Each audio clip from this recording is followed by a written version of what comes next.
Masu saurare ku gyara zama tsaf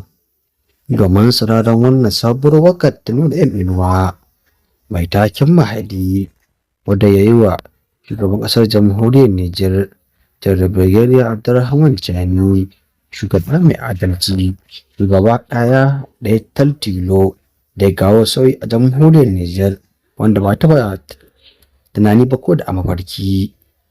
Masu saurare, amma kafin mu kawo muku wannan waƙar har ƙarshe, za mu so idan ya kasance wannan shi ne fake nan zuwa ku na farko wanda shi ne kuma albarka da kuma subscribing ta danna mana alamar ƙararrawar sanarwa domin samun labarukan namu a kodayaushe da zarar mun ɗora, tare da danna mana alamar mai akan bidiyon namu da lakin domin tabbatar ba makawa. Hakan ne kaɗai ke ƙara mana ƙwarin gwiwar kawo muku zafafan labarai da mako da waƙoƙin fitattun jaruman kane wannan Hausa da ma na 'yan siyasa irin su da daga hutu rarara Nura M Inuwa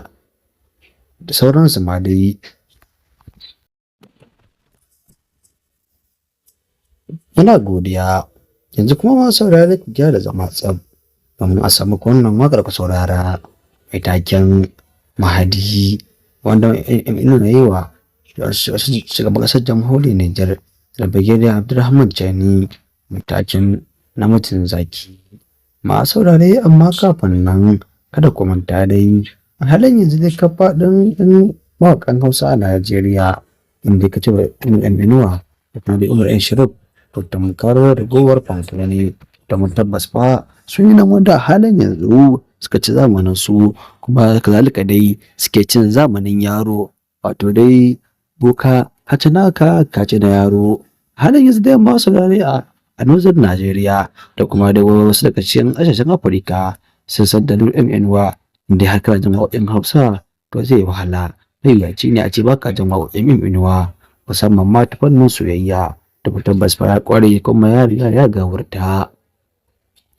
Bayan su kuma sai a halin yanzu ake taso da irin su Abdul Diwan da kuma irin su Hamisu Breaker, Auta NG Boy da ma sauransu. Shin ma saurare da da bisa ku da surutu, muna goyon bayan wannan waƙar da Nura M Inuwa ya yi wa Chani mai taken Mahadi mai dubban zamani, to dai ba kwa goyon baya. Masu saurare, ko shin kuna so a sanarwa da ku ba kwa so, shin da gaske ne ma wai takamaimai an yi wannan waƙar ko ba a yi ba mai taken Mahadi da Nura M Inuwa? Masu saurare, yanzu dai daga gaskiyar al'amari a gaskiya dai Nura M Inuwa bai yi wannan waƙar mai taken Mahadi ba, amma zuwa nan gaba wani sabon cewa Allah da zai irin ta. Shin ma saurare, kuma kuna goyon bayan cewa Nura M Inuwa wannan waƙar mai taken Mahadi da dubban zamani ta shugaba